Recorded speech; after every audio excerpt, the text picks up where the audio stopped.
Okay, so we're going to talk about sensation and perception, and specifically the perception of depth and the perception of motion. When we talk about depth perception, it's about being able to judge where something is accurately, mostly judging its distance. And we have to be able to judge its distance, at least in our world, in the three-dimensional space. And there are three ways in which we see depth. We have cues, those are clues or cues that require the use of two of our eyes. We have cues that require the use of only one eye. And if you think about it, if you look at a painting, you can tell a depth in a painting, even though you only have a two-dimensional image. And then there are ocular motor cues. And the ocular motor cues involve the movement of our eyes, and that sends information to our brain. So let's take a look at these. First of all, we want to talk about Eleanor Gibson. She was vacationing in the Grand Canyon and was kind of musing with her husband whether or not a child would venture off the side of the Grand Canyon, or would the child be like scared of it. So when she came back to her laboratory, she was a developmental psychologist. She did a visual cliff experiment. She designed an experiment where little babies were put onto what looked like a cliff. And if you can see the image here, it's a plexiglass and a checkerboard pattern, like cloth on it. And so if you could perceive depth, you would know that if you crawled off of that checkerboard pattern, you would fall. Now, this was a solid piece of plexiglass, so the child was not going to fall. But the question was, would the child, be tentative about moving over that little visual cliff? And what she found is that babies definitely will not move over that visual cliff. They perceive depth at a very early age. In fact, it appears that mobile newborn animals, and of course, children become mobile at about 2 months old or so, they actually come prepared to perceive depth. And there is a video here you could watch on the visual cliff, and I'll put that somewhere that you can find it. Okay, so let's talk about, though, how does two-dimensional become three-dimensional? So in our world, we have, of course, two eyes, and you know that. We have eyes on either side of our head. And each retina in our eye receives a different image simply because of our eye's location. And if you don't believe me, just put your finger out in front of you and close one eye. Okay, you know me, I can't close one. Okay, and look at where that finger is. Okay, look at what's to the left and right of the finger. Now close the other eye, and you notice how the image has shifted because your right and left eyes are getting different images. It's called retinal disparity or binocular disparity. It is a binocular, meaning two-eye depth cue. Okay. Now, we know that movies that are in 3D mimic or exaggerate retinal disparity. They actually film a movie with cameras that are pretty far apart, much farther apart than your eyes. And then they filter the image so that one image goes to your right eye, one goes to your left eye, and with those 3D glasses. And that's what makes a two-dimensional image appear to be three-dimensional when you're in a movie theater. An ocular motor, ocula meaning, of course, your eye, motor meaning movement, an ocular motor depth cue, there's two of them. One is called convergence. So, convergence is this idea that every time something gets close to you, your eyeballs start to move inward. Now, obviously, not if something's going from 100 feet away from you to 80 feet away from you, right? Your eyeballs don't move forward. But as it comes closer to you, like less than 10 meters, your eyes actually start to converge. The eyeballs start to move in towards your nose. And that's a motor cue. That information gets sent to the brain. And the brain knows something's getting closer, or if my eyeballs are moving apart, something's far away. The other thing that we learned about in this class was the lens, and the lens changes shape. Remember, it flattens when you're looking or focusing on something far away, and it curves, okay, when you're looking at something close up. And again, it's using those ciliary muscles to do that. And those muscles send information to the brain about what's happening. So you have these two pieces of information being sent to the brain that have to do with muscles being moved, okay? Eyeballs being moved towards the nose, or the lens changing shape. And that's another clue or cue of depth for your brain. So we have retinal or binocular disparity, the idea that each eye gets a different image, and we have convergence and accommodation. Those are basically muscle movement cues, ocular motor cues sent to the brain. Okay. There's just an example of your eyeballs converging on the eraser of the pencil. But we do know that in spite of those cues, there are probably others that we use, and painters and artists use those cues for us as well to show or to depict depth. And these are the different ones that you're going to be looking at. There are a few that are, you can certainly just take notes on these and just not listen to what I talk about, but there are a few, specifically relative height, and specifically linear perspective, where people often misunderstand it and confuse them. So you might want to stop the video where you see me going over that if you don't want to listen to the whole thing.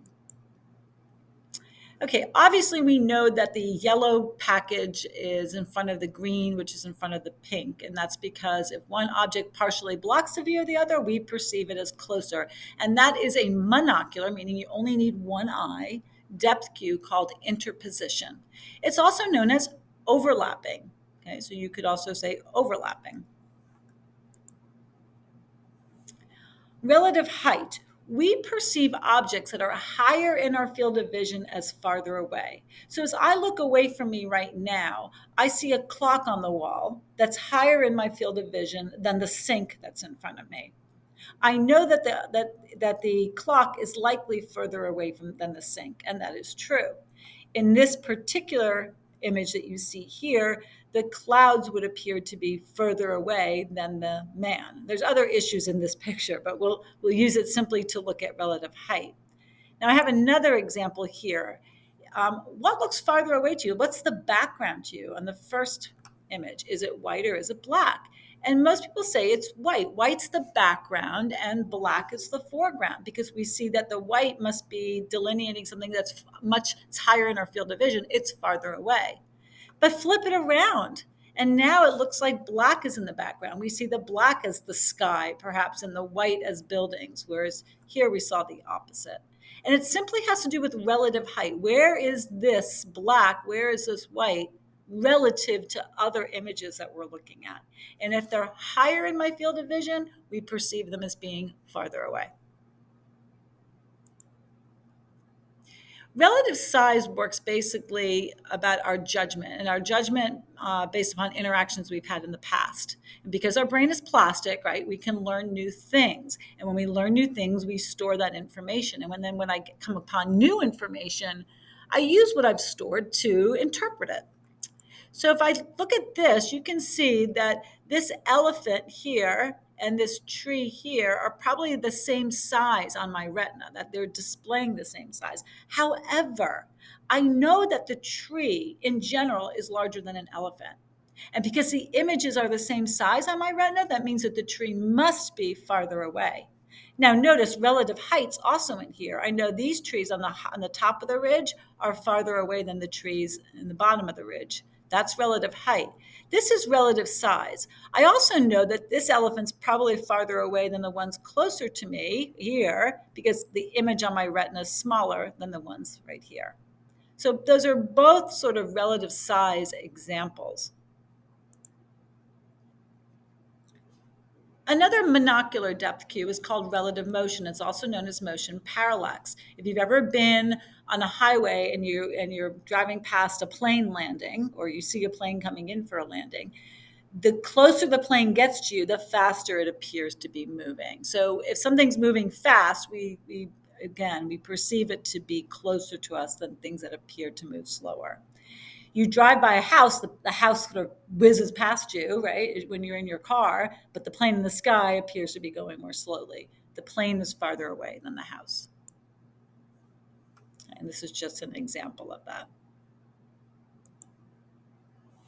Okay, here's one that people do confuse, and we confuse it because the word convergence is in the definition for linear perspective. Do not confuse the word convergence here with our eyeballs moving inward. Convergence in this particular definition for linear perspective has to do with two lines out, not your eyes, but two lines converging, coming together. So linear perspective refers to a monocular depth cue where parallel lines appear to meet in the distance. Think about looking down a railroad track or looking over a bridge or down a dock. The sharper the angle of convergence, the greater the perceived distance. So here we can see linear perspective. These two parallel lines, we know it's parallel. We know roads. We know based upon what we know about roads that roads don't get narrower. Okay, we know they stay. They should be parallel lines. The fact that these two lines appear to be converging in the distance gives us a sense of depth. It's a monocular depth cue called linear perspective. And again, I caution you when you write down the definition to even write down where you write down convergence, not to be confused with the oculomotor depth cue called convergence. There's our vanishing point here, so we know that this must be farther away from us than these buildings here. So light and shadow. Shading itself produces a sense of depth. I'm not an artist, but I do, look at people's artwork. And I know that when you use light and shadow in artwork, there's an assumption that light is shining above, right? There's not an assumption that it's coming from below us, but rather that the sun or the lights from a room are coming from above. As a result of that, it gives you a sense of depth. And what you're seeing here, whoops, hold on. Let me go back. I screwed up there. Sorry about that. Let me go back here.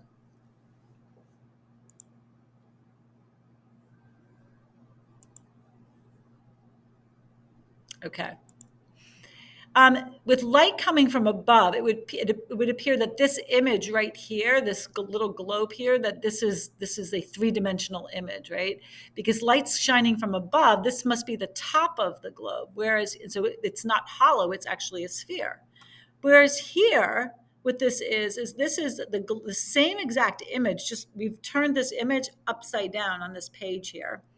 And now we're assuming that light's coming from above. This looks to be hollowed out, even though it's obviously the same image. And actually, I think I am going to show you what I did. So take a look at this image and watch what I do with it. Okay, I'm going to, just literally flip it around. Okay, by flipping it around, you can see, here we go, that I'm actually showing you the same image just flipped upside down. And it has to do, again, with the idea that the light we think is coming from above. If the light's coming from above, this is a sphere. If the light's coming from above, this is hollowed out. And this piece here is the sphere. So just kind of an interesting concept of light and shadow and how artists use it to portray depth. Okay, let's move on to the next one. This is called texture gradient. It's also known as aerial perspective. And texture gradient, think about it, when with texture, right, you can see different gradients when it's like graininess, when something is close up. You can actually see very fine details. But if something's far away from you, you don't really see the fine details. And that's because light scatters. So objects further away are going to appear blurry, and thus they're perceived as being distant. So I know that this here is a blurry mountain in the back, but look at the nice detail that you see up front with the bushes. That's texture gradient. I know based upon that monocular depth cue that these bushes are closer to me than these mountains. I also know because of relative size. I know bushes tend to be smaller than mountains. So of course I would think the bushes must be closer since even though their image on my retina is larger than the mountains, I know that must mean that they're closer to me. Okay, I'm going to move on to motion perception. And there are two motion perceptions we look at. One is called the five phenomena. And you may have seen this like around, if you've ever been to like Atlantic City or any place that has like one of those signs where it looks like the lights are moving around the sign. The lights aren't really moving, right? It's just an illusion of movement that's created when the lights blink on and off in quick succession. And that's called the five phenomena. And again, you often see that around signs. The other one is what you might remember as doing as flip books, and it's called stroboscopic movement. And actually, everything that you see, all the videos and movies that you see, are done using stroboscopic movement. They're just lots of individual images, one slightly different from the next, okay? And that produces in our brain a sense of movement. So since I'm watching this face, it's not really moving, right? It's just it's a different image that's being presented continuously in separate stages. It appears that a face is moving in a circle, okay, when in fact it's really just a series of images coming into my brain, and I make it into a movement. And that is what motion perception is. Okay, and again, I just use the flip book as an example. I think a lot of you did those when you were younger. So here we're going to talk about changing perceptions and perceptual adaptation.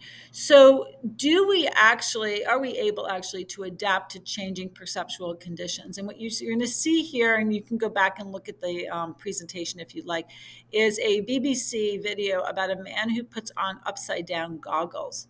And if you put on upside down goggles, it turns the world upside down. It might surprise you to know that your brain will eventually accommodate to that, will change, and it'll start to see things right side up again. It's crazy. And then when you take the glasses off, your brain has to flip it back to things being right side up. So I encourage you to go back to this slideshow and to this slide and look at the videos on perceptual adaptation. They're really fun to watch.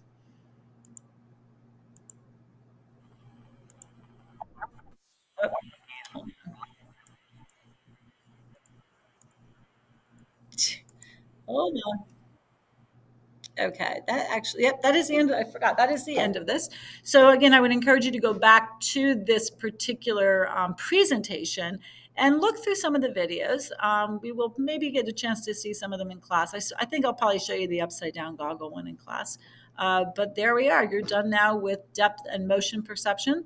You will be using the information from this to do 3.A.1, and I will definitely answer questions before you do that in class. Okay, thank you.